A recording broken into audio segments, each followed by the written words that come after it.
And right now I'd like to introduce you to Julie Greenberg of League of Women Voters. She's going to be our moderator for tonight. Welcome, everyone. Thank you and welcome to our forum. I want to start off by thanking Neighbors for a Better San Diego for hosting this wonderful event. As Kathy said, I'm with the League of Women Voters. I'll be moderating. This is, as everybody knows, for the council member for District 6. We'd like to thank the two candidates, Kent Lee and Mark Powell, who are the two candidates running for District 6. And we mostly want to thank you all for coming and becoming more informed voters. I'm going to start with a few housekeeping rules. Please make sure your cell phones are silenced. Bathrooms and drinking fountains are located out that door, just right to your right. The League of Women Voters is a nonpartisan organization. We neither support nor oppose any candidates or any political parties. Our focus is solely to provide information on issues of concern to members and the public. I also want to say I'm not in District 6, so I won't be voting on this issue. We have a format that we use for these forums. As part of our mission to educate voters, the League wants to make sure that we moderate forums in a format that is fair and informative.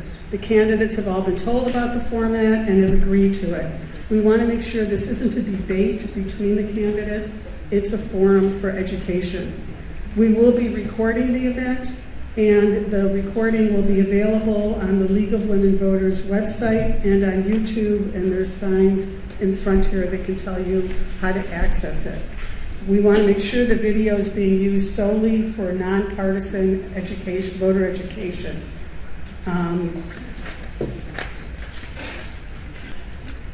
We have index cards and pencils. Please write out your questions on the index cards and give them to our pages, who will then bring them up to our very busy right here question screeners. We have Jane Andrews and Vicki King from the League of Women Voters, and Dana Gibbett and Jeff Huter from Neighbors for a Better San Diego. I'm going to ask you to greet our candidates, but before we do, I want to ask, please, during the rest of the forum, please don't clap, hiss, boo, throw things. So we want to spend as much time as we can getting information rather than demonstrations of support or non-support. So I'd like to welcome, and you can welcome them with a round of applause now, our two candidates, Kent Lee and Mark Powell.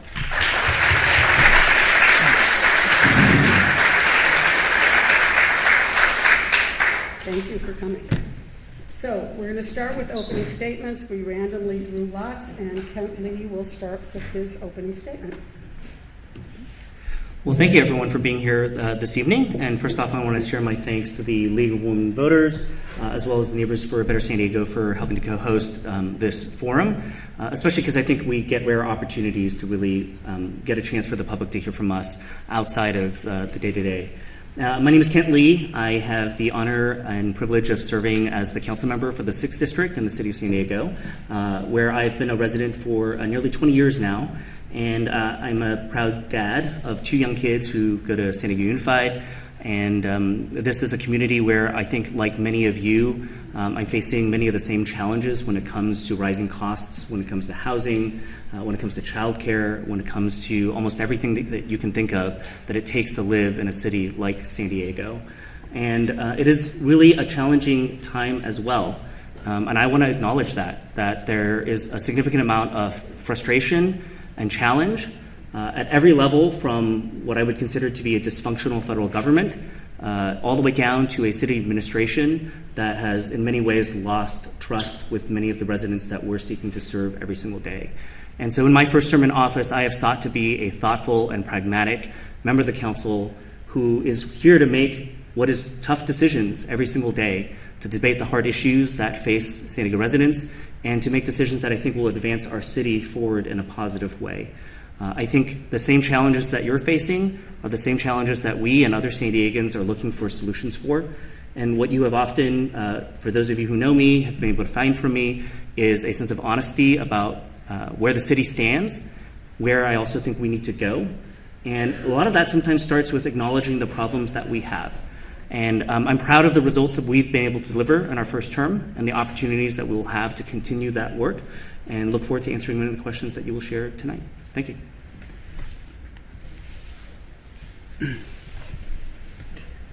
Hello, everybody. Thank you for coming, and thank you, Neighbors for a Better San Diego and the League of Women Voters, for hosting this event. I see a lot of faces out here that I recognize, and a lot of you may not know me. I want to give you a little bit of background about who Mark Powell really is. So I'm a first-generation American. My family was forced out of the Middle East due to religious persecution. This was in 1956, and they spent 2 years in refugee status in all places, Ethiopia. And in 1959, they were granted access to the United States, and they made San Diego their home. My grandfather and my grandmother and my mom, they took menial jobs, ironically, at the Claremont Bowling Alley, where my grandfather was the dishwasher. My grandmother used to watch the kids when they bowl, and my mom was a waitress there. So what my mom told me was, hey, she would tell me and my brother, they can take away everything we had. They took away their money, they took away their property, but the one thing that we can't take away is your education. And that instilled in me the love of learning. I went on to go to San Diego State. I graduated with a bachelor's degree in criminal justice, and I've received 2 upper master's degrees. I started off my career in law enforcement, patrolling this neighborhood as a San Diego police officer. I patrolled right out of Northern Division, just up the street, and I patrolled University City. And then I transitioned into education for 18 years. I was a school teacher, dean of students, and a vice principal, where I taught all over the city. And now, for the last 25 years, I've held a successful family-owned real estate business. But one thing I can tell you, being born here in 1961 and watching the city grow, I've never seen the city in worse shape. I've never seen the city run so poorly. I've written over 100 op-eds trying to give the city council and the mayor some ideas of how we can solve these problems, but it went on deaf ears.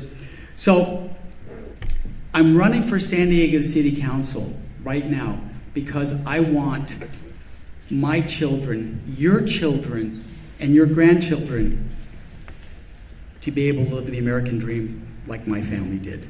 Thank you. Thank you both for your opening comments, and now we're going to move to questions from the audience. So, for the first question, how do you plan to collaborate with other council members to save the city as a whole? And why don't we start with you, Mr. Powell, since you went second.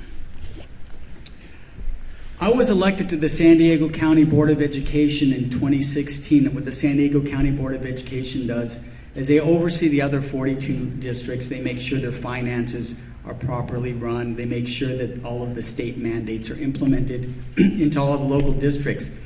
And I ran with a board that had other side of the aisle, people might want to say. And this is really ironic. 95% of our votes were the same. We only differed in a few areas. We were able to find commonality. So working with my other council members, we're going to find those areas where we have commonality. And those areas are the areas that we can work together. But we need a seat at the table. The community of University City, Mira Mesa, District 6 needs a seat at the table, because sometimes I look at what the city council is doing and what the mayor's doing, and I say, hey, full stop, guys. This is not working. This is not what our communities want. So we need somebody at the table that can be the voice of reason to tell them, hey, guess what? 80% of the people in San Diego are against paid parking in Balboa Park. 80% of the people are opposing taking a trash tax and doubling it. We need somebody to actually be there and advocate for the community. Right now, I'm not seeing District 6 being represented. And the reason why I know that is because people continually tell me that.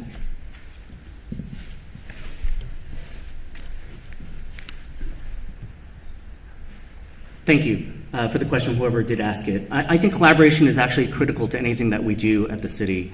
And in a time where I think a lot of folks would look at the leadership, especially when you look at it from a partisan standpoint, you think maybe with a Democratic mayor and a full Democratic council that folks would get along.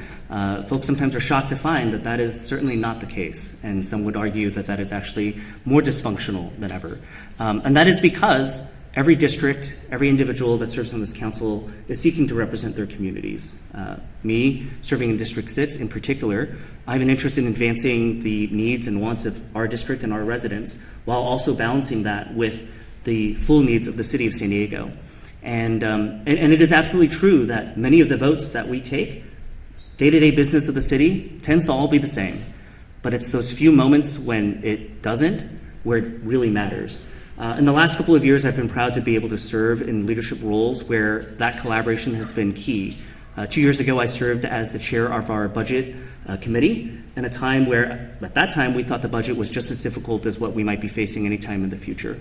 And what we were proud to deliver was a budget that maybe pissed off the mayor a bit, maybe pissed off some individuals who had different needs that didn't make it in, but established a balance that achieved many of the needs, not just in our district, but across the city. That budget was passed unanimously. It was signed immediately by the mayor, despite all the threats we had received.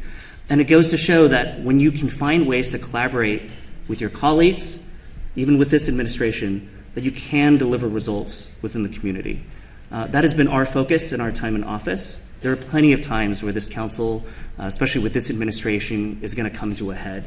And if you've ever watched me, you'll know that I am not shy to butt heads either with my colleagues or with the mayor if I'm fighting for something that I believe is important to deliver in our communities. And you'll continue to see that from me, both the collaboration and the independence to make the right decisions.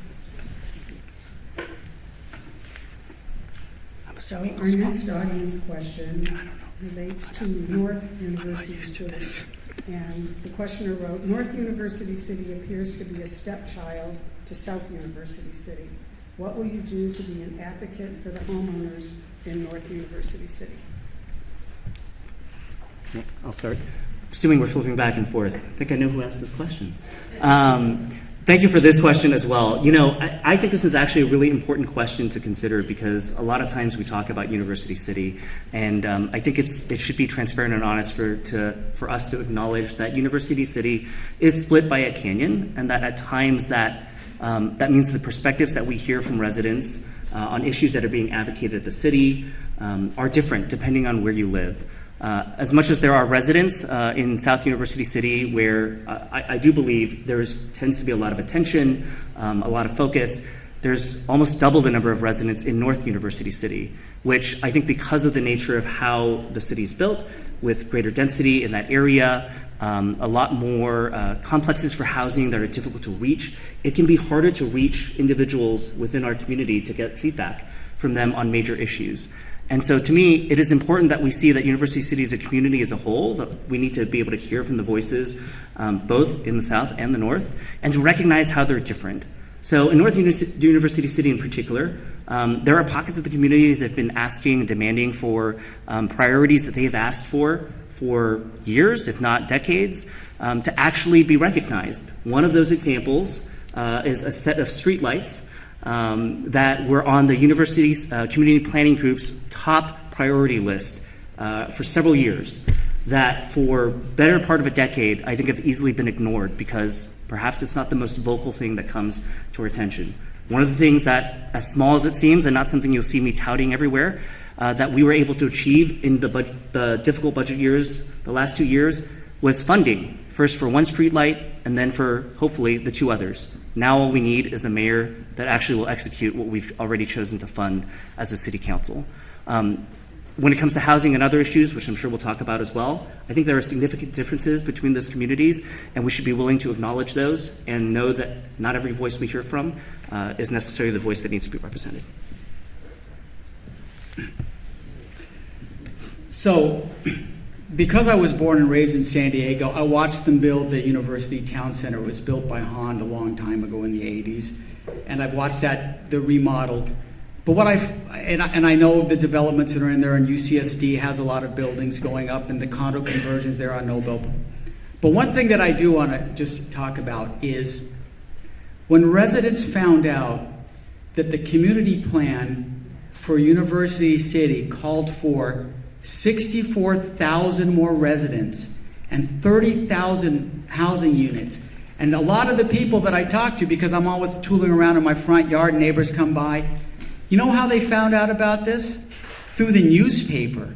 They read it in the Union Tribune, and they're like, wait a minute, where are all these homes going to go in? And it looks like a lot of them are going to go in where the old Costa Verde was. It's been shut down forever, and it's full of homeless people and transients. So that was a place where people in the neighborhood could actually walk and go to Bristol Farms. Remember that store, Bristol Farms, the overpriced food and stuff, but they had one of the best sushi places ever, and the guy would make sushi all the time. So these residents want to know what the heck is going on. But the city council has been oddly silent. They're wondering who's representing us. Why isn't anybody reaching out to the community and saying, hey, look, here's the actual plan, and here's what we're going to do? Because everybody's really concerned about how the heck am I going to drive down Governor Drive without hitting 1,000 potholes and get to where I need to go, and how are we going to be able to move about the city? It's a complete lack of communication at the city council level, and the residents of University City, north or south, have had enough. They want change, and they want some open dialogue.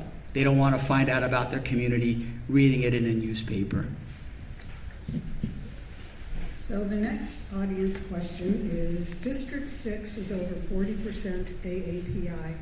How would you ensure that that community is represented at City Hall? Well, here's something funny. When I was a police officer, I investigated all sorts of crimes, and I was actually on the Dr. Phil show, and I spoke about how Asian American and Pacific Islander crime and anti-Semitic crimes are done. And so we have a community now in Mira Mesa. We're going to have to be able to represent that community, and one way that I can do it is through my background in education and through my background in cultural diversity, understanding the needs and wants of different cultures and understanding how those cultures operate and function. And luckily, I've been trained in that, so I understand. So one of the best ways to represent the needs of that community is not steal their DIF money, because they had monies that were slated through improvements in the neighborhood to go to the park that they're building over there by the Mira Mesa Senior Center, and that money mysteriously disappeared. But luckily, active community members, I'll give you an example, Mid-Slee, they found out that the city was holding that money, and they were able to bring that money back to the community and build that nice complex. So the students at Scripps Ranch High School now have a swimming pool that they can swim in. But it shouldn't have to be community leaders to look and find the money and then bring it back to the community. That's the duty of the city council rep. Represent your neighborhood. Make sure that the money that was slated for that neighborhood goes to that neighborhood. It is not banked somewhere that somebody on the council might think another community deserves it more. The money that's designated for that community to develop that community is going to stay in that community, whether it's University City or Mira Mesa or the Convoy Corridor or Scripps Ranch. Thank you for this question. I am very much proud to represent one of the most diverse districts in the city of San Diego. And I will acknowledge and recognize that many folks in the community fought to have a district that was this diverse. And I will also note that I'm not here because this is a district that happens to be largely, that has a huge population of Asian American Pacific Islanders. I happen to be someone of that community. And so the issues that they face are not any more unique than anyone else in San Diego. But what I have an opportunity to do is recognize that as large of a community as that is, it's not just defined as one monolith. Easy to say that. And we can say that about many other communities in San Diego, where we often take a block of individuals and we assume that all of their issues, all of their interests must be the same. What I've been able to do in our time in office is to recognize how diverse that community really is, and how many individuals and subsets of that community have not often had an opportunity to feel like they are actually recognized in the city of San Diego. I'll give you one example, which is the Laotian community, which all came as refugees, fleeing violence in their home country and the loss of their home country. And in San Diego, created an opportunity to provide education, cultural awareness, food festivals, more, that have now been recognized not just around the state and around the country. And I share that because it's not just about recognizing that these communities exist and why their voices are important. It's about being intentional in how we uplift communities that may, in the history of San Diego, not typically have their voice at the table. And that opportunity for them to be heard and to actually play a role in how we govern and how we advance issues in the city, that's something that is only a starting point, and frankly, this city has a lot more work to do. So we have a question that I'm sure is on everybody's mind. How will you address affordability for young families? Easy question. One of the most challenging questions I think we all face. The cost of housing, as we all know it, has tripled in the better part of the last 2 decades here in San Diego. And I think many of you hear stories reporting all the time that talks about San Diego being one of the most expensive places to live. I am a true believer that if any of you have been in economics, I had an economics degree from UCSD, that a lot comes down to the simple science of supply and demand. We as a city have, for decades, underbuilt the amount of housing that is necessary for the population that we have in San Diego. The crisis is real. And the crisis is so real that you are now hearing this not just in metro cities like San Diego, but all around the country, from bipartisan members of the federal government all the way down to local leaders. The lack of housing has a massive impact. And it's not just on, I think many folks like to vilify students who live in the area who want to stay within this region, but it has now impacted many families who would love to call San Diego home, who are raising their young children here. And the cost of housing not only impacts their ability to live here, it impacts their ability to pay for everything else that it takes to enjoy being in San Diego. So as a member of this council, I've been proud to serve on our Land Use and Housing Committee. I've chaired it now for the last 2 years. And time again, one of the places where the city has been united on this council and with this mayor is to advance housing and to have more housing opportunity. It doesn't mean that it's easy to accomplish. And I will share with you, maybe one of the topics that will come up tonight is the University Community Plan update, which added tens of thousands of units of capacity within this community, almost all in the University Town Center area in the northern part of UC. And that capacity, I think we will take decades to realize even a fraction of. But it's that kind of work that requires all of us as a community to try to advance housing in the San Diego region. When I was a school teacher, and I actually taught for 1 year at Curie Elementary School, it's a school that feeds into Stanley Middle School in here, I was able to purchase a home on a teacher's salary. My parents lent me $10,000, and I was able to purchase a 3-bedroom, 2-bath home here in Claremont. If I were a school teacher today and had to buy that exact same home, because I looked it up on Zillow, I would have to make $230,000 a year. What school teacher, what police officer, what nurse makes $230,000 a year? It's very, very few. And one of the reasons why homes are so expensive is because of permitting. It's because of permitting. And the city council and the city controls that permitting process. So they need to streamline the permitting process. It shouldn't take months or years to get a permit. Through AI software, you should be able to run your permit through the software, and in 10 minutes, it'll tell you whether your permit is passed or not passed. And if it doesn't pass, it'll give you recommendations for improvement. So this permitting process is sluggish. They need to use new building technologies. Modular homes can lower the cost of building by 40%. Remember, I live this. Every time the city passes another trash tax, another fee, another increase, it lowers a person's debt-to-income ratio. they qualify for less money to buy a house. So it's not the building cost. You can't control the cost of plywood, but the city themselves, the actual city council, they're the ones who are making homes less affordable through failed leadership and poor decision making and bad policy. That's the reason why this is happening. Which brings us to the next couple questions, which are going to focus on revenue for the city. So we'll start with the general question and then specifically go to trash fees in the follow-up question. So what is your plan to generate revenue for the city and close the infrastructure funding gap? Me? Okay. Well, that's a great question. And do you guys ever wonder that if you're on a city council and the mayor has a budget, it's not the city council has to pass a budget, and the city council unanimously passes this budget, and we're about what 120, 130, 140 million dollars in debt. Who's actually looking at the budget? Who is looking at doing? Here's what they do.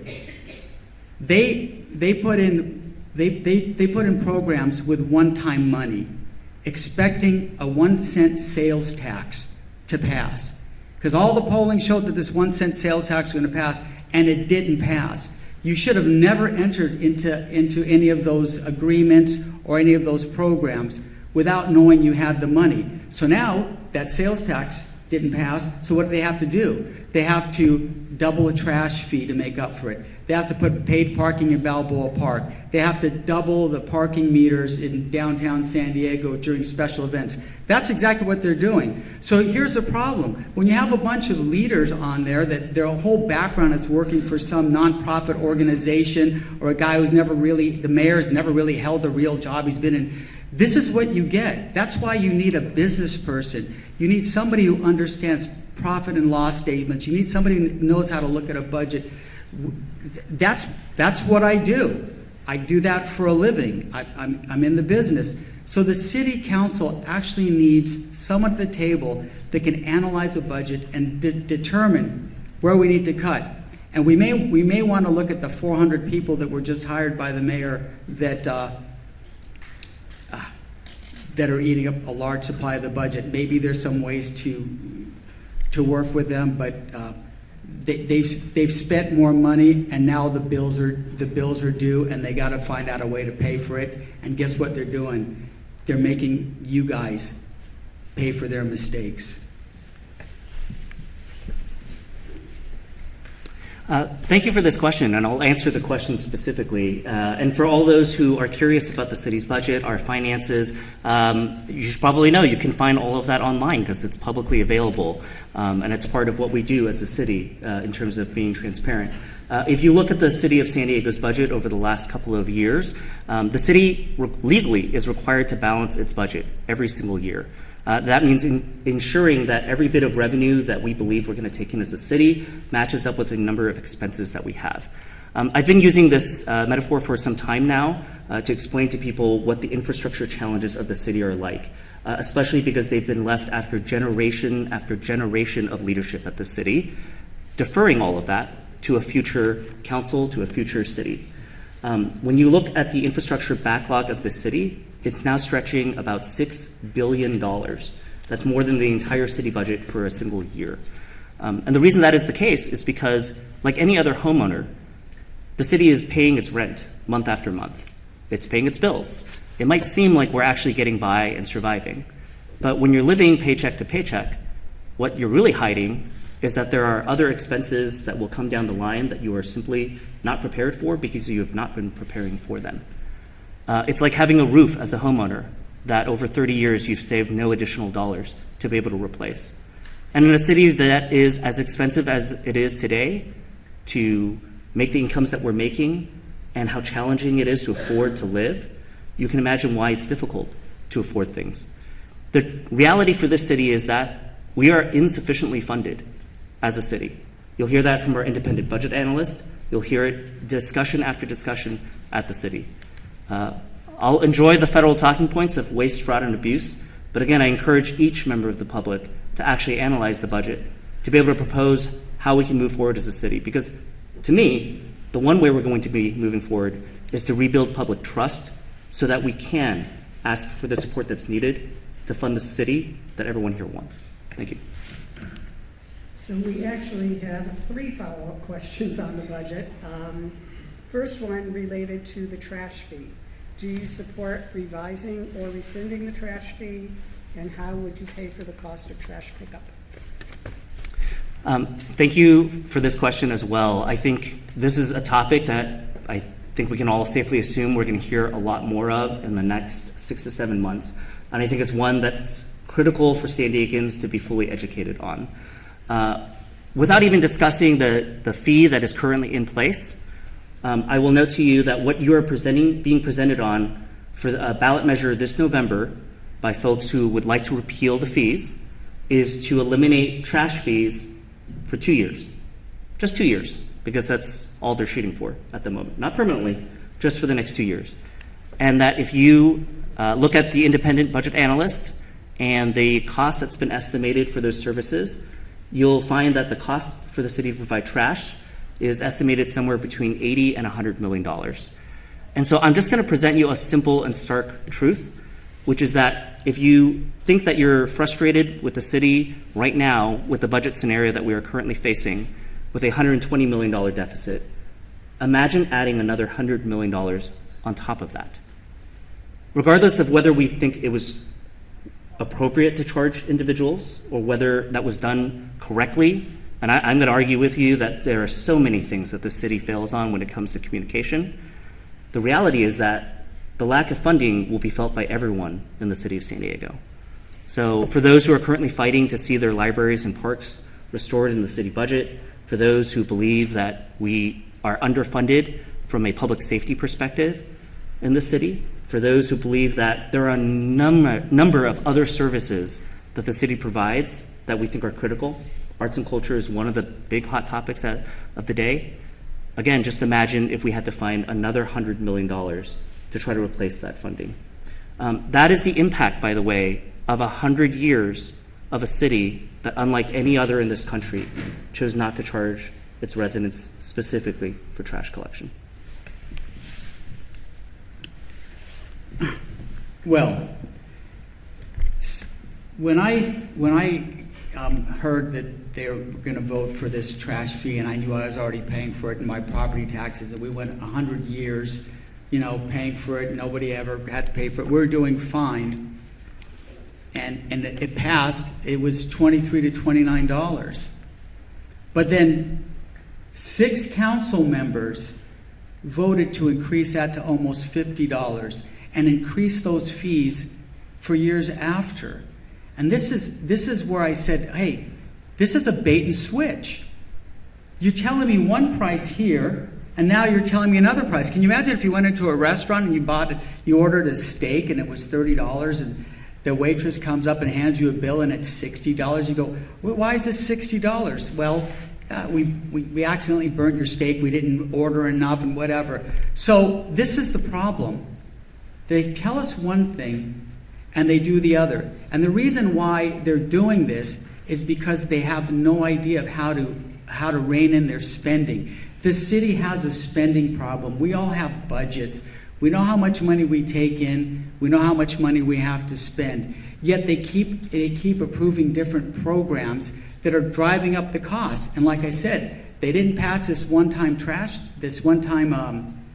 sales tax fee, so they're banking on us, whether it's the paid parking in Balboa Park or whether it's a trash fee. So I say I'm for repeal the fee. And if it's for 2 years, you know what's going to happen in 2 years? They're going to have to vote on it.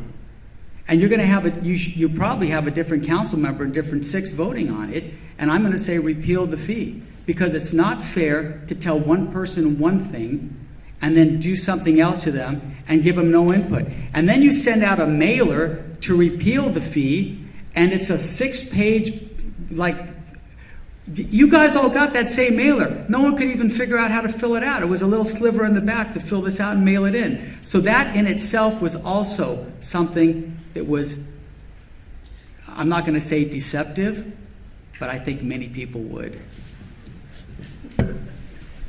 So you did touch on a little bit, you did touch a little bit on parks and library and art funding, and this questioner is concerned about that. What do you plan to do to keep our parks and libraries open through this continuing budget crisis? And what is your feeling about slashing arts funding? So slashing arts funding, okay, so I've been a volunteer. Well, when my daughter was in youth theater over here at the JCC, I volunteered for a decade building props for their youth theater. Actually, my one daughter was up here on this very same stage performing for people in arts. I love our arts, and it's one thing to cut a budget, but it's another thing to eviscerate an arts and cultural budget. They were supposed to get 1 penny for every dollar from TOT tax, that's a transient occupancy tax. It was called a penny for the arts. And they said, okay, we're not going to do that. That was about 34 million. They cut it down to about 13 or 14 million. Now they want to take it down to $2 million at a $6.4 billion budget. That comes out to 0.0013% of the budget. You basically just completely just cut all arts and culture, and that's going to affect our community. That's going to affect our neighborhoods. That could affect our concerts in the park. It's going to affect everything. So yeah, cut a budget, but don't eviscerate a department. And when what they do all the time is they screw up the budget, and then they go to the things that you feel the most. Oh, we're going to cut your arts. Oh, we might have to cut, we're not going to cut police, but we might have to do this. So they paint us into a corner where we just finally go, okay, we'll pay it.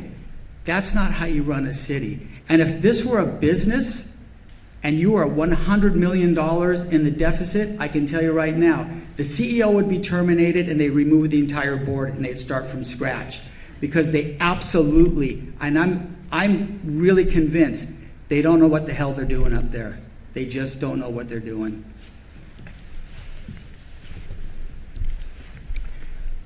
So, as someone who came to politics not because I was in politics, but because I actually, right before this, ran a nonprofit arts organization, which you can take as credible or not credible in this room, I can tell you that arts and culture is critical to the fabric of how San Diego operates as a diverse community.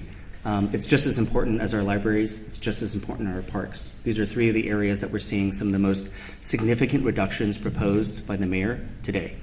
And I will tell you that same thing I told the council and the mayor when he was in front of us for the budget hearing. We can tell people that we need to make cuts.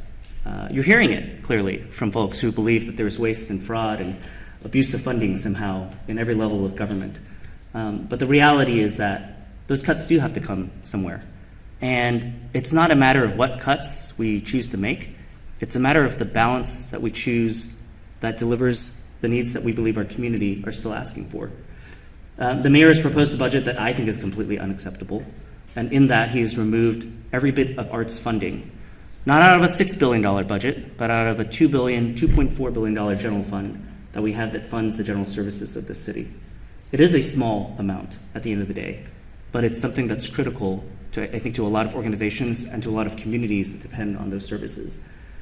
That funding is a discussion that I think the greatest failure I see from our mayor in terms of proposing this budget is a failure to actually communicate with any of the vested stakeholders that care about this funding in their communities. It's about working with philanthropic partners, working with community members to ensure that we actually fill the gaps so that we're not directly impacting the services that people care about. We can talk about reining in spending all day, but usually what reining in spending looks like on a budget first is eliminating the very people that provide the very services that we care about. That's your librarians, it's your recreation centers, it is firefighters and police officers. Those are the things we're fighting to keep in this budget. So as another follow-up on that topic, what would you absolutely not cut in the budget, and what would you be willing to cut in the budget? Specifically. Thank you. I'll start with a point that we have started for in the last couple of years in discussions around the budget. I think it's actually hit a pitch where the mayor has finally actually reacted to it, and that is that most of the city's services that are delivered to residents every single day come in the form of people who actually deliver that service in your community. And so these are the folks who pick up your trash. They're the ones who maintain our streets. They're the ones who fill our libraries and our parks. These are the services that people care about. Again, in a very underfunded city, these are critical services and what I would call our frontline workers. And in any approach to the budget, I think it's critical that we do everything we can to protect these frontline workers. So for the last 2 years, you have heard an increasing cry over the need to cut middle management at the city, which is not something that has been added just under this administration. It's actually been added significantly under both Republican and Democratic administrations. But it's a time where the city, with the limited funding that we have to be able to operate with the funding that we've been given. And it also means that if we're going to make choices, the individual who's bringing your kids books in the library and talking to them about their selections, to me, is much more critical than a middle manager who's putting together the programs at a level above that. They're not easy choices because those will come with a loss as well. But at the very end of the day, I think it's these frontline employees that I've often felt like we have to draw as much of a hard line as we can on. The budget's not just about drawing hard lines, though. We have to be flexible in how we choose to apportion the budget. When I was leading the budget committee, and then last year when I was playing a significant leadership role, we need to think about how we could make surgical cuts in places to ensure that the services that we care about would actually be delivered. That's how we got Monday library hours restored at 17 branches. That's how we got hours at all rec centers throughout the city restored back to full this last year. Can you repeat that question? In balancing the budget, what would you specifically consider cutting and what would you not be willing to cut? Being specific. Okay, thank you. Thank you for that. Okay, let's just look at the budget in general. Okay, the mayor puts out a budget, but it's really not the mayor's budget because the budget doesn't get approved unless the city council approves it. And the city council has approved the mayor's budget every year, 100%. And if you're on a budget committee, you'd be able to look at it and go, hey, this is not, I don't think this is going to work. Because if it did work, we wouldn't be $140 million in debt. Somebody at some point would have looked at it and go, hey, we're spending more than we're taking in. There's got to be some checks and balances. So what I wouldn't cut is police, fire, and lifeguards, because these are the essentials that we need. What I wouldn't want to cut is our streets people. I mean, I've spoken to paramedics that have to drive down Genesee Avenue to take people to Scripps over here, and they're saying we have a hard time sticking an IV in a person because of all the potholes and bumps and things that are going on. I've spoken to these same guys that say, we're stuck in traffic here because of congestion, because it's taking them 5 years to bury a pipe in the ground when they built the Empire State Building in just a little over a year. So, yeah, middle managers, we have to look, we have to sit there and look and see, we have to go through and go through the budget analyst committee and go and look at every single department individually and go, where can we cut and where can we save? But what we don't want is we don't want to look in 4 years from now and go, hey, guess what, guys? We're lucky because we're only $200 million in debt right now. We did good this year. We need fiscal management at the utmost level, and we need somebody that understands how to run a business and how to manage a budget. And that's me. Okay, we're going to move off the budget for a little bit. What will you do to address transit connectivity in District 6? How would you create a safe and well-connected city? Oh, for me? Go first. Okay, we've all seen the same thing.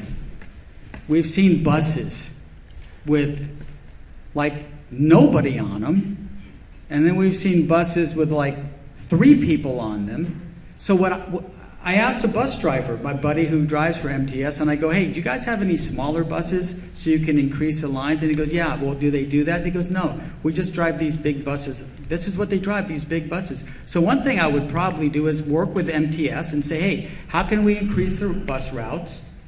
How can we use smaller buses, and how can we get them in throughout more neighborhoods so people can actually commute using a bus, or you can't really reroute a trolley. That's one way to do it. One way I don't think we should do it is by having people telling the seniors or everybody in the community to ride a bike up Genesee Avenue, or ride their bike down Jutland and go pick up their Costco stuff, and then try and ride. There's literally a bike lane going up Jutland that no one's ever on because you got to be an Olympic athlete to get up that hill. So I'm not understanding this whole thing where they say they want us to commute using a bicycle, when the only people I ever see riding a bike in that are people who are doing it for exercises. Very few people are commuting to work. So what I would say is, instead of spending $3 million to $7 million for a bike lane that goes nowhere under the 805 bridge to a nursery that we can't even access because we're not licensed commercial nursery people, I would say, why don't we just take that money and fix the potholes and repair the streets? This is not high-level thinking. This is just like, you guys, you drove here. You probably all hit that same pothole my wife hit and said in the parking lot, geez, I think they screwed up my tire. And I had to go walk around the car to make sure it wasn't flat. So let's use our money effectively. No more bike lanes to nowhere, no more empty buses with one person on it, and let's start working together with MTS and all the other agencies. Thank you again for this question. I think the need for transit in the city continues to grow, and especially in an environment where we just talked about housing being one of the most expensive costs for anyone here. I think it's a privilege for any of us to not have to think about taking a bus or a bike or to walk places just because we have the ability to get around in a car. You look at the next generation and beyond, that's not becoming the reality for those who have to choose between a place to live and whether they can afford to get around in this city. And transit doesn't just mean one mode of travel. It means giving people the options so that they can find ways to get around this city. When you look at transit, especially in this district in particular, I think we have seen some of the most tremendous increases in usage of transit, and in ways that people don't expect. For example, the Blue Line trolley was delivered here, $2 billion of an investment regionally, right into UTC. And that is now the single line of transit for MTS that is holding up much of the operation of our transit system within the region. And it's not just UCSC students. You hear from residents who are commuting to work, whether it's for fun or just to get around. And so I think transit is still a very important piece of what we have. I actually agree that we do need to increase the number of stops that we have, the transit options that we make available to residents throughout San Diego. But we also have to face the harsh reality that everything we love talking about, the fact that we need more of or that we want to save, whether it's this budget or in some other regional framework, requires funding. And so it's easy when we want to go and talk about cutting every bit of funding that exists out there while we're talking about the things that we think we care about within the city. And it's not just about choosing one or the other, it's about providing the options so that people do have choices. And again, I think it's a privilege that some of us don't have to make those choices. Okay, now we're moving to just a variety of different topics. So do you support Measure A, the non-primary homes tax that's going to be on the June 2nd primary ballot? Please start with a yes or no and then explain why. Yes, so I absolutely do support Measure A on the ballot. For those who may not be familiar, it is the non-primary homes tax that is on this year's June ballot. And it is pretty simple, in my opinion. If you're someone in this city who is able to own a second home or a vacation home that you are not using for any purpose, whether it's to rent out, to use as a short-term rental, to live in, to share with family, you pick it. I think it's fair that you should pay a tax for taking housing off our market here in San Diego. And in fact, even more so, many of the folks who own these homes happen to not live in San Diego. That's why they're called vacation homes. I think for anyone to suggest otherwise at a time when we're facing a significant housing crisis, there are thousands of these units sitting within the city, would understand. Again, for those of us, and I'm going to be one that admits that I'm very fortunate. I happen to be, I don't know if I can call owner because I got a long mortgage to go, but I happen to live in a single family home with my family. And I think that's something that I'm privileged to do. But I look at the home that I'm in, and the fact that 10 years ago what I paid for that home with help is not something that I could afford today, even with help, that's scary. And so to think that there are thousands of homes that are sitting empty within our region, not being used, I think it's a bit of a travesty. That's what that measure aims to address. And I think that's just one of the starts to talk about how, at the end of the day, housing just isn't about the cost to build. It's also about whether we actually have opportunities to build it. And I think for many of us in San Diego, again, we have the privilege to be living here. But our inability to provide new homes for folks who want to stay in San Diego, who want to live in San Diego, I think is one of the biggest crises that we're going to be facing in the decades ahead. Have all of you heard the term putting the cart before the horse? It's just kind of a backwards way to do things. Well, there's current litigation going on in San Francisco on this exact same proposal. And it's right now, I don't know if it's in the 9th District Court of Appeals, but we don't even know if this is constitutional, because you cannot target a group of people, one specific group of people, and these are people who own a second home, and say, you know what, because you own a second home, we're going to tax you. That's stripping away private property rights. That's the very foundation of our government, the ability to own property. That would be like somebody saying, hey, you know what, you have 2 cars, you only drive one, you should pay more on your car taxes every year because you own a second car. So instead of voting for something and putting it on the ballot and doing all this, why don't you just hold off to find out if this is even constitutional?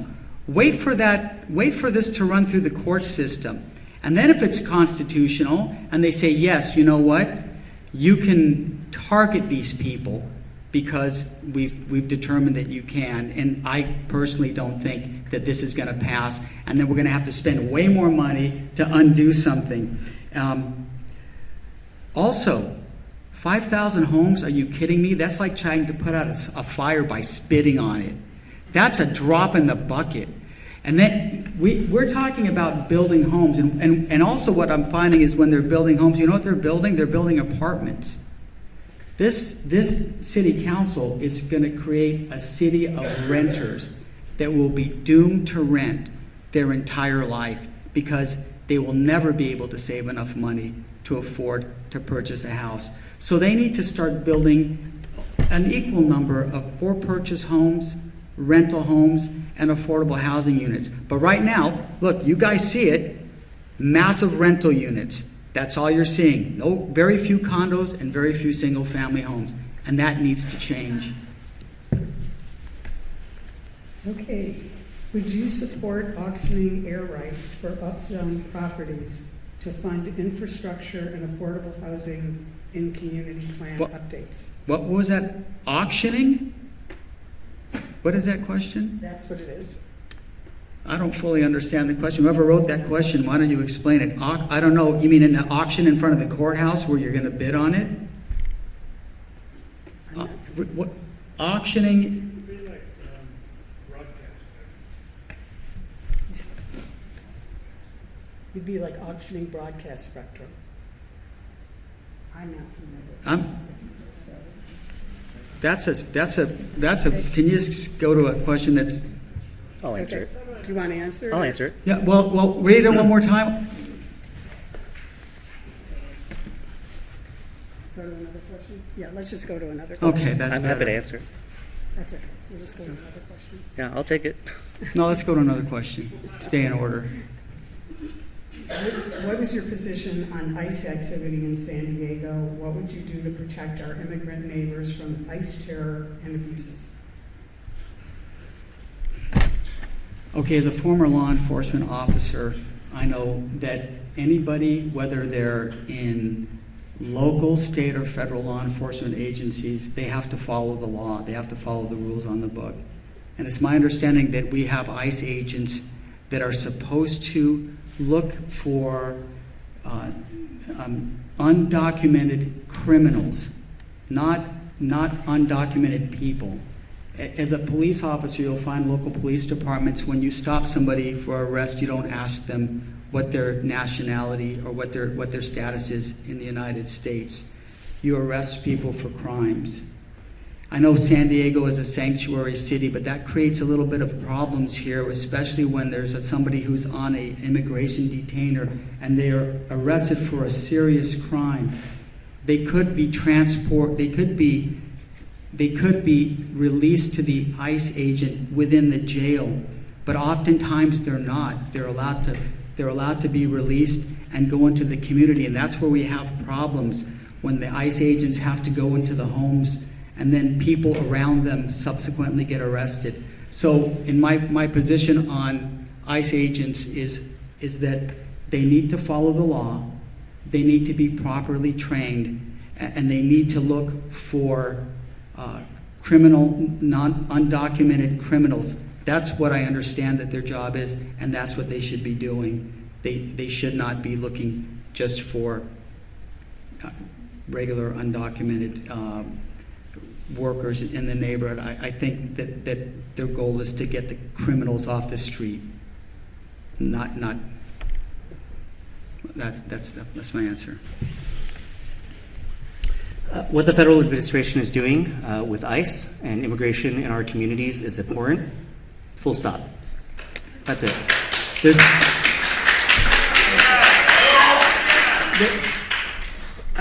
I don't even know that we need to debate all of this necessarily. What we are seeing is nothing that I think what any of us would consider necessarily legal. Certainly on very shaky grounds. That's why you're seeing legal challenges at every level of government as to whether ICE is acting properly within each of our communities. But more importantly than that, I think there's a very human component to all of this. We're talking about people who are not criminals, who are being pulled off of the streets. We're talking about people who are being identified simply by their race, because the Supreme Court recently has decided that is actually okay to do. We're talking about people whose homes are being broken into by federal immigration agents because it's been determined that they don't need cause in order to do that. None of this should be okay to any of us in our communities. I think the challenging question for us to answer is, what can we actually do about it? And I think now more than ever, it's important that, especially in a community full of many immigrants, many refugees and folks who came on asylum from other countries, and a place as diverse as San Diego can be, that we do what we can to ensure that the community resources between all of our various partners are there to help those who are impacted, that we as a government do what we can to support the residents that we have in our city, and to remember that there's a humanity to this. And that is not what we're seeing right now, thanks to what we're seeing from the federal government. What actions would you take to increase the safety for our vulnerable, unhoused people? And would you support Sunrise Ranch?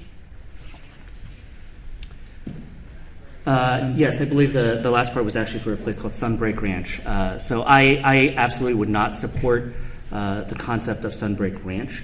Homelessness is one of the greatest challenges that we are facing, not just in the city of San Diego, but across many jurisdictions all around the country. And I think it's a simple tie for me to the simple fact that we don't have enough housing in San Diego. The simple reason why people are homeless is because they don't have a home. And it's not just having a home that's available, but having one that's available at the price that they need.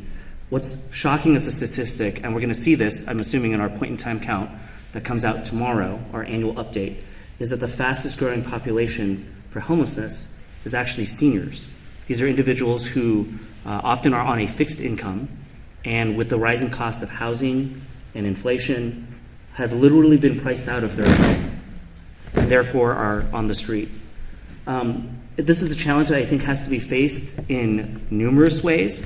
And I'll be one to readily acknowledge that anyone at the city who tells you that we are making improvements on homelessness, I think is oftentimes a bit of a lie.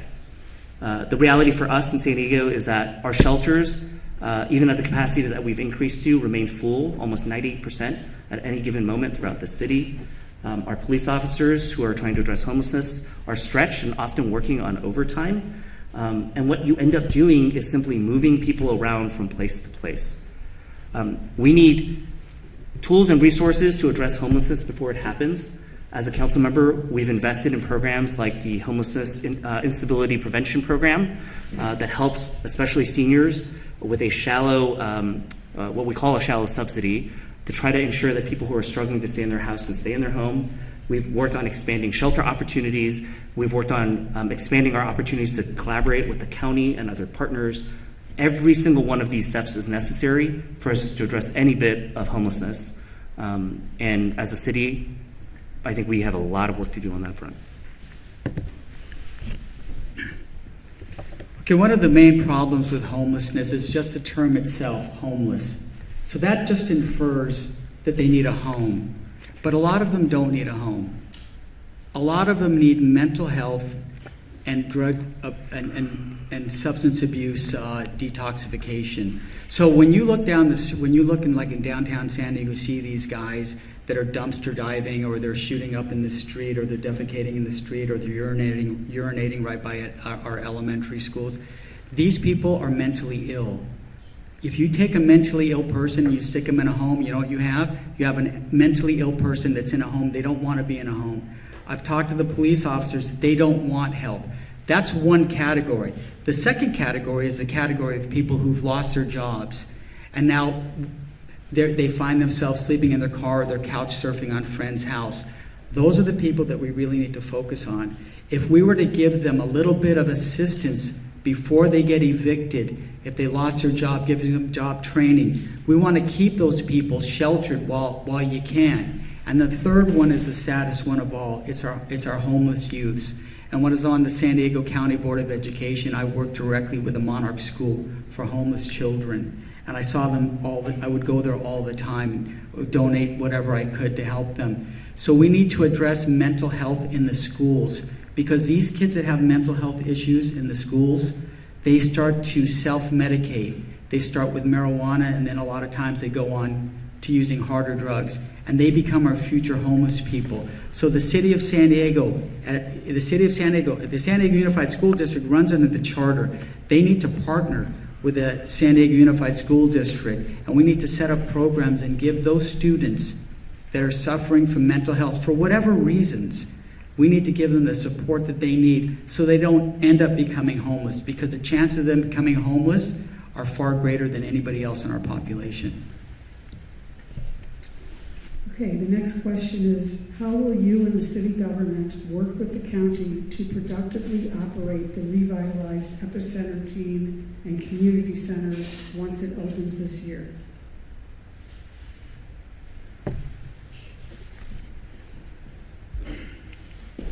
You know, I'm going to tell you, I'm really not that familiar with that question right now. So Okay. I don't really have a response Did for it you right want to now. comment on it, or Oh, yeah, I'd be happy to comment on go ahead? it. If you're leaving me time, I can also comment on the other item that we skipped over earlier, which is that I don't believe, I'd love to hear more about the idea of auctioning air rights, but if it's what I think it is, I don't think that's something I would support. But the Epicenter is a facility that's in the Mira Vista community. It was built originally as a teen center with support of community funds, and it operated as that for some time with a nonprofit partner. By the time we hit the 2010 era, we had really, that facility was no longer operating as what it was intended, a teen center. It had basically turned into a concert venue. And the nonprofit organization that was operating it ended up falling basically out of the ability to operate it from a budgetary standpoint, and it closed. For years, the city was looking for another operator, and that facility has sat dormant and vacant for nearly a decade. When we first stepped into office, not something that I couldn't even take credit for. There were already conversations being engaged between County Supervisor Tara Lawson-Remer, members of the community, some who are here tonight, advocating for funding to reopen the Epicenter as a facility specifically for its first use, which was to serve young people. And we're really proud that in working with the community and Supervisor Lawson-Remer, over the course of the couple of years, we've been able to secure over $10 million of funding. The city and the county contracted a lease a year and a half ago now to basically partner in operating the Epicenter. And by this fall, it's going to be open, and it'll be a site that the County Park and Rec Department is going to be operating, again, in partnership with the city to provide services for youth. Mira Mesa is one of the largest populations, residential populations in our entire county. It's over 75,000 residents. And with that, and a huge high school across the street, there's a significant need for youth-focused activities within the area. So we're talking about homework help, we're talking about other learning opportunities, and we're really excited to be able to continue working with Supervisor Lawson-Remer to deliver on that vision. Okay, I can answer. Okay, so yes, I apologize, I am familiar with the Epicenter. Okay, my daughter used to play softball right behind it, and I would always say, what is this place right here where all these homeless people are hanging out? Because it was shut down for years, and my friend Mitzley owns she operates the senior center right next door. So yes, I do agree that should remain open, and that should be a resource for teens. But it needs to be coordinated with the principal across the street at Scripps Ranch High School. We had some dialogue about it, and we didn't want to turn it into just some type of a hangout for students. That if it was to be open, you would have to have surveillance cameras on the exterior of the building, and that you also had to make sure that it was always staffed with enough people in there so that it could provide services for the students. And what they didn't want to do is they didn't want to have duplicative services that are also being held by the high school and by the Epicenter. But yeah, definitely that is something that we need. We need a place for use, and we need a place where the students can hang out or do their homework after school and participate in all the sports that are going to be generated in that beautiful area that they're putting together. So the next question is, what would you do to ensure the protection of open space for wildlife and nature-based recreation in District 6? We're very fortunate in District 6 to actually have some of the most beautiful spaces within the city of San Diego. A lot of that is protected because it is part of our open space program, and this extends both through Rose Creek and a number of the canyon spaces we have here all the way into Los Penasquitos. A lot of what we need to do as a city, frankly, always continues to come down to funding. And I think what we see, unfortunately, is that over the years, much of the work that we have seen done within these open spaces has really been done thanks to the support of community organizations, like the Friends of Rose Creek as a great example, who are doing their best to clear out non-native plants, to replant native species of trees, et cetera, and to provide the trails and the spaces that we believe are really important for the community to be able to enjoy.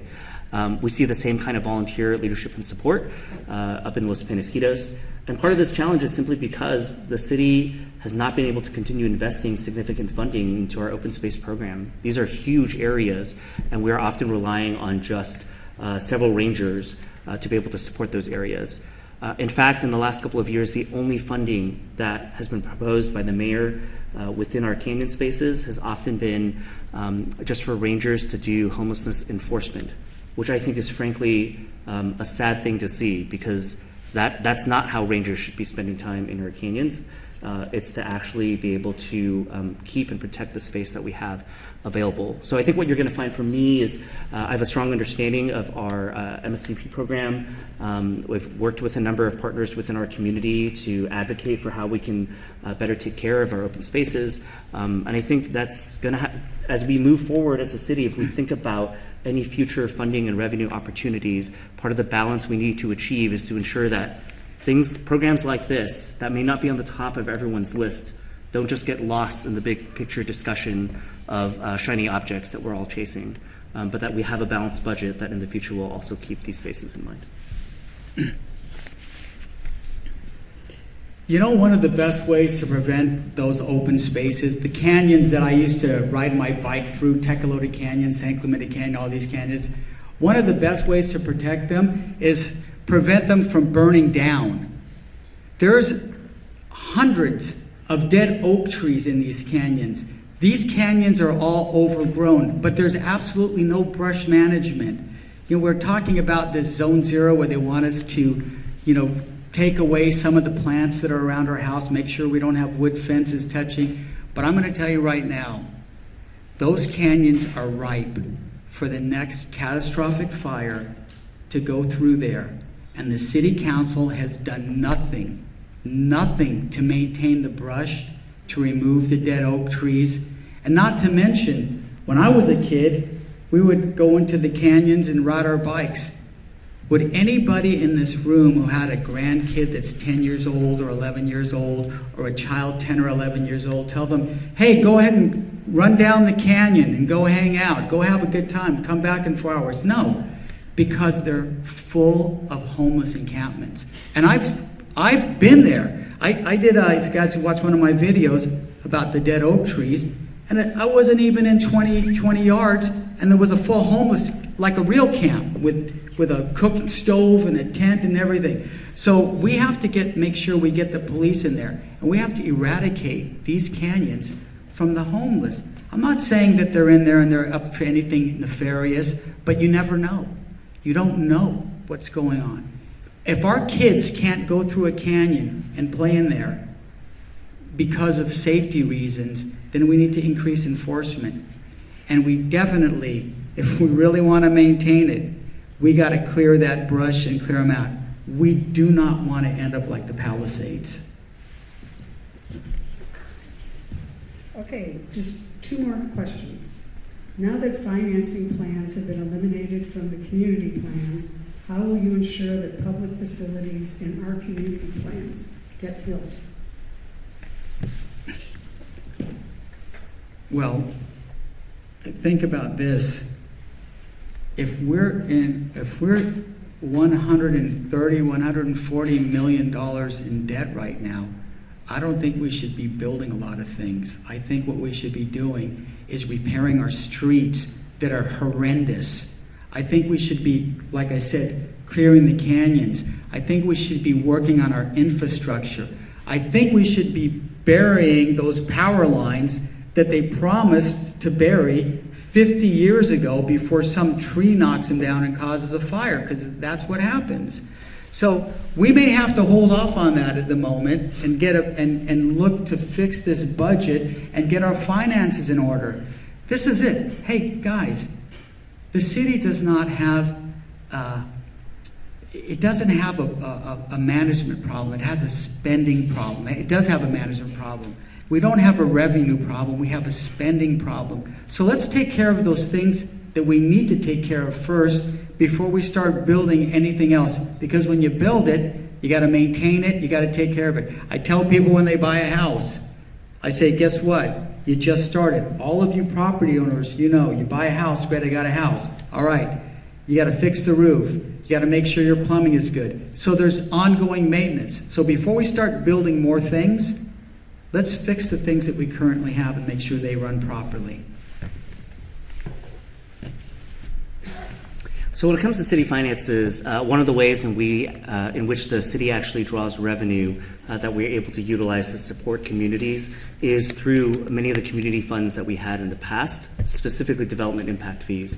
Those in many years have gotten pooled into localized community funds, and they're what we have to thank these days for many of the projects within our communities that are catching up on the infrastructure that the city has been lacking on as our population has continued to grow.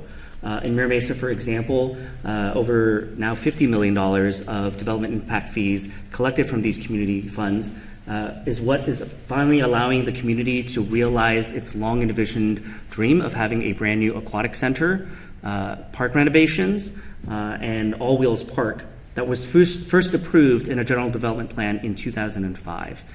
Now, a number of years ago, the city actually moved many of these funds into a citywide pooled fund. And one of the big changes with that is that instead of waiting for waiting for local communities to build up additional funding, usually from new development, in order to realize a project, we're now able to pull across the city to try to find the funding to be able to deliver on projects. Just a couple of years ago, it was reported that the city had hundreds of millions of dollars sitting in these localized community funds, in many cases waiting for projects to happen. And now what we're finally able to do is move projects forward by being able to advocate within our local communities. One of those examples that we had the pleasure of helping with is Marcy Neighborhood Park. The last $750,000 to make that project possible was delivered because of citywide development impact fees being pulled together. It also means that communities who have often been left behind because they have not gotten the investment, because they've not had new developments, I think South University City is a great example of that, now finally have an opportunity to get funding back into the community because they're not waiting for new development in order to make investments. They're actually going to see that realized by advocating through the citywide pool.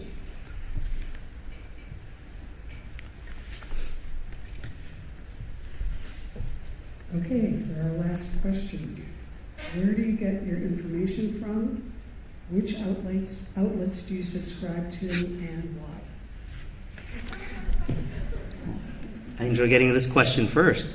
I find myself to be an avid reader, and so on this council, I think some folks, including my own staff, like to make fun of me for being a bit of a nerd. But I think that's actually really important in the job that we do. And it might be a nature of me coming from a world that was not about just being in politics. So beyond just like the headlines and what might sound good to an audience, I think there's a lot of detailed information of what it takes to operate a city. Our city has over 11,000 employees. It's a very complicated municipal corporation. And it means that there's a lot to always be able to learn, to tap into, to understand in order to make decisions that are meaningful. For me, getting information means reading a lot of news, including a lot of depressing news these days, whether it's local or regional. So I try to always find sources that I can connect with so that I don't just get opinions from one perspective. And in fact, oftentimes it's perspectives that don't come to the top of the conversation in community forums and meetings that are just as important to tap into, even though they may not be the ones that we're hearing from. Especially for anyone who wants to serve in office, I think one of the most critical things that they need to be willing to do is to listen to people they don't agree with. I think there are far too many folks, and now I can say it now having been serving in this office, and I'm not naming colleagues in any way, but I think there are far too many people who choose to do this, who love hearing from folks who agree with their positions, who love hearing from people who are going to tell them they're doing a great job. And what we need more of is people who are willing to go out and talk to the folks who said, you could do better, here are the issues that we don't agree with, here's why. That's something that I think is actually a failure right now in our city administration. Being super blunt with our mayor who's in leadership now, is that you've got to be willing to listen to the folks that you don't agree with. Because you may not agree with them, and for those of you who've experienced it, I'll tell you when I don't agree with you. But I think we all deserve an opportunity to be heard and to make the best decision we can with the most information that we can. Okay, I'm going to take this question in a different way. I'm just going to relate it to the district. So where do I get my information from? I get it from people. My job requires me to be out all the time. I'm constantly interacting with people. And as far as this District 6 goes, people talk to me about what's going on in the community. As far as where I get my news information, I scan all the channels, every single one of them. I want to hear what the right's saying. I want to hear what the left's saying. I want to hear what the middle's saying. I don't agree with a lot of things on the right. I don't agree with a lot of things on the left. I say practicality over ideology. Let's go down to basics, like what works and what doesn't work. And you have to be able to have enough common sense to filter the news. Because look, I'm not getting my news from TikTok or Instagram or Facebook or whatever. Next Door Neighbor, I mean, look at that one. Everyone seems like they were upset on Next Door Neighbor if you read some of it. But guess what? I look at all of them. So holistic. But one of the ways I get information that pertains to the district is I talk to people in the district, and I can tell you there's some real serious dissatisfaction as to what's going on. I see a level of frustration that I haven't seen ever. I've seen people that actually get physically upset over what's going on. So I think it's time for change. I think it's time for different leadership. I think it's time for somebody who communicates. It's time to have a city council that does things for the community, not to the community. Thank you. So before we move to our closing remarks, I want to really thank everybody in the audience. You provided a wonderful educational experience by your fantastic questions. So let's give yourselves a round of applause.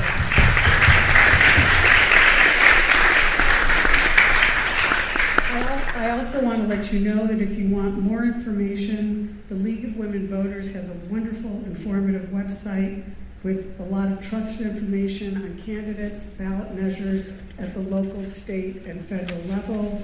There's handouts at the table, at the entry table, where you can take a picture of the QR codes on your way out. To move to our closing statements, we're going to again have 2 minutes for each candidate, and I believe, Mr. Powell, you're going first, right? Yeah, why not? Okay. First of all, thank you, Neighbors for a Better San Diego, and thank you, League of Women Voters, for hosting this event. But one of the most important persons that I want to thank tonight is my wife, who's sitting right up here in the front, because if it wasn't for my wife, I wouldn't be where I am. And one of the best decisions I ever made was to get married to my wife. So, Candace, hello? Hello? Uh-oh. Oh, geez. Did you hear all that good stuff? Thank you for your love and support. I appreciate you every day for the last 25 years. Okay, now let's go on. So, people in District 6 were really getting tired of paying more and getting less. You see it every day. We're tired of the things that we have to physically witness. We're tired of the potholes. We're tired of sitting in traffic and seeing an empty bike lane next to us. We're tired of being taxed to death, whether it's paid parking in Balboa Park, or it's a double the trash tax fee, or we find out our water rate is going to go up another 40% after it already went up 30%. We are tired. We are frustrated. The city needs a person that person is me, because that's why I'm sitting up here, who understands what law enforcement face, who understands education, who truly understands business, because I've ran a successful business for 25 years. So when it comes time to vote, this is what I tell people. When you see my name on that ballot and it says Mark Powell, I want you to just picture your name there, because a vote for me is a vote for you, because we share the same interests and we want the same things. We want a city that runs smoothly, we want streets that are safe, we want a safe community, and we need competent leadership. We need it now more than ever, because I don't know what the city's going to look like in 4 more years if we continue down that same direction. Well, thank you everyone for coming out tonight for this forum, and for those who had questions that didn't get a chance to have them answered, I welcome you to continue to ask them. I'll stay here afterwards as well if it helps to connect. I'm proud to have had the opportunity to serve in this office the last couple of years, but I will tell you this is not an easy time, not necessarily to serve in office, nor is it for the city of San Diego. But I think my record shows that I've been willing to be strong and independent in my leadership. Starting from the very few months I was in office, I remember bucking the mayor on a major issue that I think is contributing to the increase of homelessness we see in canyons and spaces today. And I've shown that willingness to buck the administration and many times that I think it counts, whether it was overriding the budget veto that we saw last year or fighting for even the most basic of needs within our communities. And at this time, I think I've had a chance to really deliver. In our first couple of years, we've had an opportunity to pave over 57 miles of streets within the district. We have now are seeing to a completion over $70 million of investments within our communities. None of those have been done just by myself. They've been done with the help of work from those before us. They've been done with the help of a great team and a great community that advocates for the issues that are important. But what that also means is that our responsibility as an office today is to make the tough decisions, to find the ways that we start the investments now that someone else will get to carry to the finish line tomorrow. And that's something I am committed to continue doing for the next 4 years. I'm not here to deliver you a bunch of written talking points about all the promises that I think I'm going to give the city, while also trying to bankrupt it all at the same time. I'm here to make the hard decisions that I think are necessary to ensure that this city is going to be well run. And to that end, I will mention I have a ballot measure coming up on your ballot this November that I think is just as important for the future of the city. One that first reestablishes a chief operating officer in the city, because we all know the mayor needs one, even if he doesn't want it. Secondly, to ensure that we actually can make mid-year budget adjustments as a city to correct the wrongs.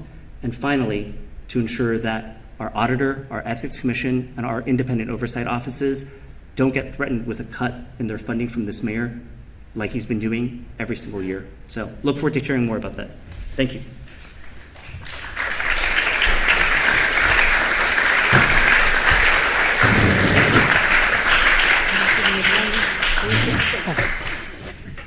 So, on behalf of Neighbors for Better San Diego and the League of Women Voters, thank you again very much to the candidates. It was a wonderful forum. Thank you for all participating and becoming more informed voters. So thank you very much and have a good evening. Okay. Thank you.